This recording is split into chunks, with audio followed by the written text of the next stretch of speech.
How's everybody doing today? My name is Steven and I am with the band The Outpost. I've been asked by Ryan to do a What's My Rig for Pi Records, so here we are at Desert Island Recording Studios.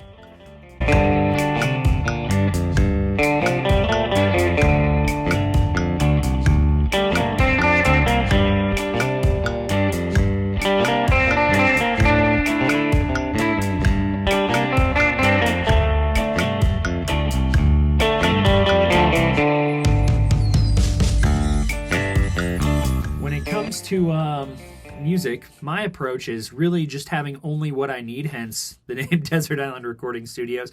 This is my Desert Island gear, and if I don't use it, it doesn't really stick around.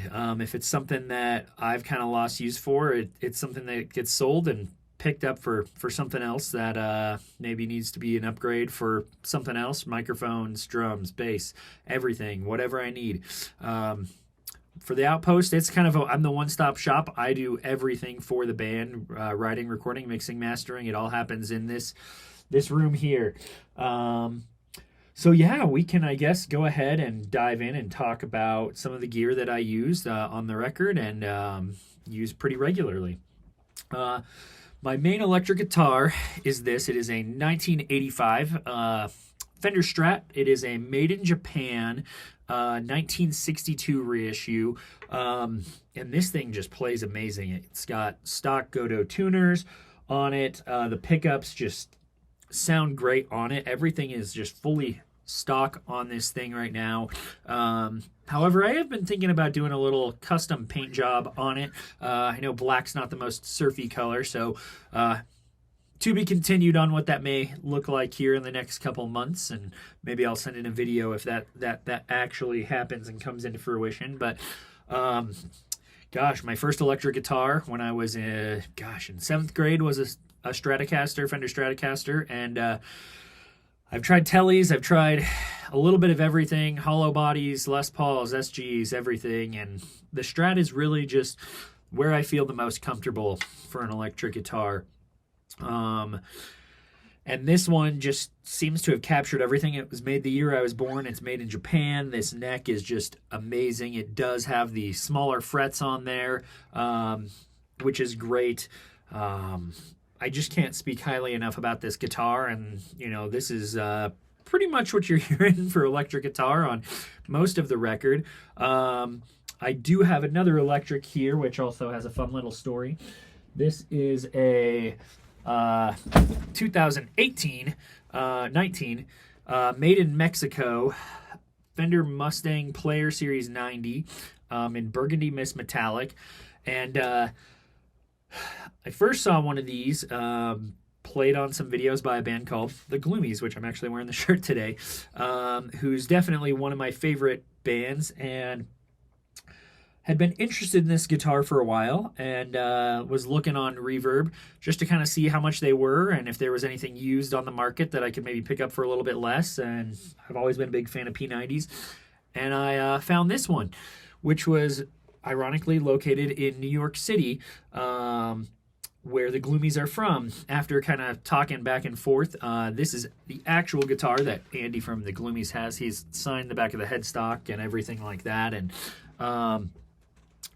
man, this thing's been great. I love this guitar. It sounds amazing. It has a little bit of a darker tone that allows me to achieve a little bit different sound than the Strat, but between these two guitars, I can pretty much get anything that I'm looking to do done, and man, I love it. The short scale does feel really good to me. I don't have the largest hands, but this thing just feels, plays, and sounds amazing, and the color of it is just beautiful.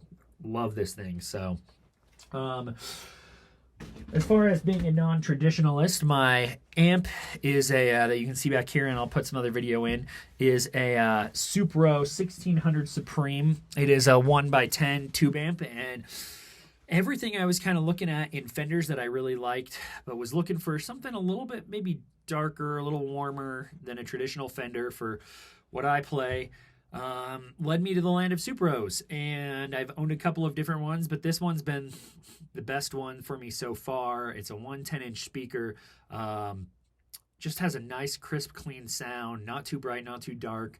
And man, it just sounds great. I love this thing. I love the Supro amps. They are made here in the United States, which is pretty cool. Yeah, I mean it's good. It's definitely not your traditional surf amp. It's not your bandmaster. It's not your showman, but it sounds great for me, and it's light and portable and easy to pick up and carry to a gig as well. So I definitely love that.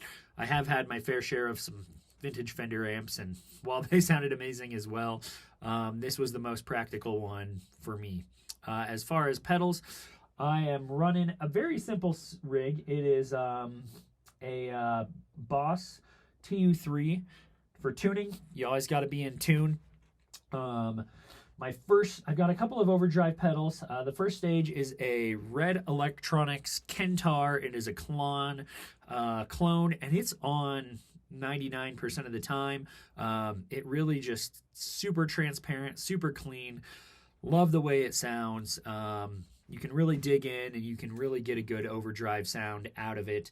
That goes into a BB-8 painted by my son, TS-808, and that thing sounds great. I love the way that the Tube Screamer sounds on a Stratocaster. It's not my favorite on a lot of other guitars, but with the Strat, it just does everything that I want it to do. I've tried a bunch of different distortion pedals, overdrive pedals, and they just don't do quite what I've been looking for until this. I have now a Surfy Bear Compact, as you can see, and this thing sounds great. I actually recorded a chunk of the record with a Surfy Bear Compact, and then a chunk of it with the Surfy Bear Classic, and I really liked the little bit more brightness coming through, especially with the Supro amp of the Compact. So I've actually sold my Classic and gone back with the Compact. Plus it fits on the pedal board amazingly. Sounds great. And then that goes into the final pedal, which is a Boss TR2 tremolo. And that just does great for me. I've had quite a few different tremolo pedals, and this has been my favorite. I get a lot of good use out of it for surf punk, whatever I want to use, and I have no complaints when it comes to that. The next thing we're going to talk about is my bass guitars. Bass is actually the instrument that I'm the most comfortable on, and the instrument I play majority of the time, and this is my baby here that I actually put together myself. It is a P-Bass. It's got my last name on it right here. Tribute to my wife, Cassie, right there. Love the maple fretboards on basses. It just adds a little bit more brightness. And as you can tell, this one has not been cleaned. I don't know if really ever. It's pretty dirty, gross. Seafoam green. It's got a lot of wear on it. This is not a relic job. This is 100% from playing it. It's got some G&L SB1 pickups in there. I've tried quite a few pickups in there, and something about the G&Ls I just love, and it sounds so good.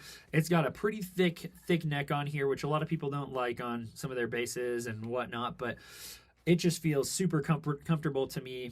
I've got some vintage style Fender tuners, a Godo high mass bridge. It is not string through body. It is just on the top mount. Here's some fun stickers that I like on the back. Grew up in Southern California. In-N-Out is the place for me. Being here in Colorado, we finally have it again out here. So, yeah. This is my baby, my Cass Bass. This is what I'm using live almost all the time. It is pretty heavy though, but the sustain on it's super great. It is strung up with some flats. And yeah, this is my definitely desert island bass. I would never need another bass again. But I have another bass, so we'll go ahead and take a look at that as well. This is a little parts caster I put together as well. Initially it had a gold sparkle finish, but when I was finishing the body, I kind of messed it up and sanded it down, and had a change of heart on color and went with a black kind of sparkle color on there. Went with a Music Master style bass. Once again, maple neck, also strung up with some flat wounds. Gosh, once I went to flats, I just haven't gone back. Both of them have a gunstock oil finish on the neck. I don't remember what exactly the pickup is in it, but it is true style to a Music Master bass that they used to make back in the day, and has a just an old Stratocaster pickup in there that they would do in the shop, in the factory. And this thing is great. It weighs next to nothing, very lightweight. It may also get a little bit of additional design kind of painted onto the body here. Something I've been thinking about doing as well for this one, just to kind of make it a little bit more of my own. But man, this thing sounds great, has a great resonation, very lightweight. It's also nice to have a little bit of tonal difference with the short scale. And gosh, I just can't talk much more about how much I love this thing. I mean, it's phenomenal, and between these two basses, they get the job done for me. Like I said, it's Desert Island Recording Studio. These are the things that I do need to get the job done. Firm believer that you don't have to have the most expensive guitars I've owned. Multiple $1,000 guitars. I've owned Squiers, and some of them have just rivaled up against each other. And yeah, this one actually started out as a Squier Bronco bass, and man, this thing just does the trick, does the job for me. I've had plenty of gigs that I've taken this to, non-surf even, that this has been my go-to bass for. And when you're standing around a long time, the lightweight sounds and feels great. So those are the basses. A little bit other non-traditional approach as well is my bass amp. I recently just sold off my Galleon Kruger head and my Ampeg SVT 410 HLF cab. That was a monster, sounded so good, but was also a big pain to lug around at gigs. And I have gone with the Aguilar Tonehammer 350 and a cab, 112 cab, and these things just sound super great. It is a fraction of the weight, fraction of the size, and it sounds so good. I've also got the Aguilar Tonehammer DI pedal, which in a non-surf project that I have is honestly what I take 90% of the time to the gigs. Sometimes it's just a lot easier not to carry an amp around, and you can plug straight into it, get a straight DI sound out of it. For recording, that's great. Pedals, I keep it pretty simple on bass. Once again, Boss TU3 chromatic tuner. Always got to stay in tune. And I've got this $35 Digitech Bad Monkey on this fun little surfboard that I put together on a little surfboard. So, and it just kind of gets a little bit of that grit there.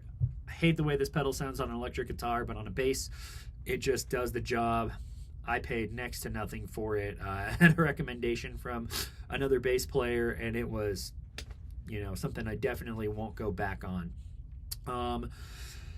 And lastly, we've got the drums.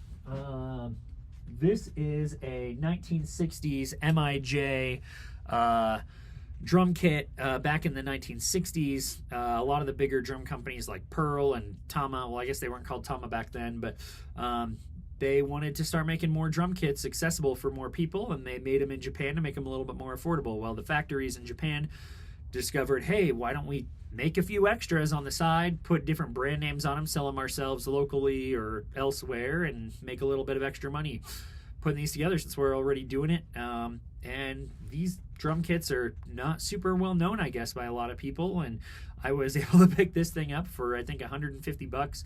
I love the finish of it, this nice red sparkle shells. I don't know a whole lot of details of it. It's a 20-inch bass drum, 16-inch floor tom, and a 13-inch rack tom. They are all mahogany shells, so they are a little bit darker, but honestly, perfect sound for what I need. Yeah, the snare drum, also something that's super cool that I love. It is a Battlefield snare drum. I don't know what the wood is. I know it's 14 by, I think, 6.5. probably maple. It's pretty bright, but it sounds super good. I just thought it was really cool. It was a pink sparkle, and I don't know, I just like the sparkly instruments. They're super cool to me. Listening to punk music and a lot of surf music growing up. Being a surf band based out of Denver, Colorado, a little bit different, but it's currently snowy outside right now, but writing surf music in the midst of it. And then as far as cymbals go, I really like these pasty giant beat ones. I have some 16-inch hi-hats on there. In addition to the 16-inch hi-hats, I have one 24-inch ride, and this thing just does everything that I need it to. Can't speak high enough about these. They're not too bright, not too dark, very washy, and they get the job done. I like to also experiment a little bit around with percussion as well. One of the songs, Rainforest, on my EP, I was hoping to have more of like a wooden ratchet thing that I have seen before, but don't know anybody who has one, and was trying to really achieve something, and went out to the garage and got a socket wrench, and it did the same thing. So why go buy something when you got it already lying around the house? Like to play around with some other stuff. I've got some hand drums I borrowed from some friends. I've got this rain stick here that hasn't had a whole lot of use yet, but definitely some good cool stuff for samples. I have no clue where we actually even bought this. I'm pretty sure we found it at like a yard sale or something like that. My wife was like, hey, would you use this? And I was like, I don't know, maybe someday we'll figure it out. So yeah, that's kind of my gear. Definitely not the most traditional surf gear, but also not the most traditional surf music. Grew up playing a lot of punk music, indie music, a bunch of different styles. I play in a non-surf band as well, more of like an indie rock band. So this kind of serves my needs for a little bit of everything, but also allows me to kind of create my own sound that I've got going on here. So anyway, thanks for taking some time to tune in. If you get a chance, take a listen to my debut EP, the Santa Cruz EP. It is on all streaming things. I'm sure that Ryan will have some links down below for some of the music as well. And yeah, I hope you guys just have a great day and stay warm or cool or whatever the weather is where you're at, and whatever you're looking for. Yeah, I hope you guys have a great day.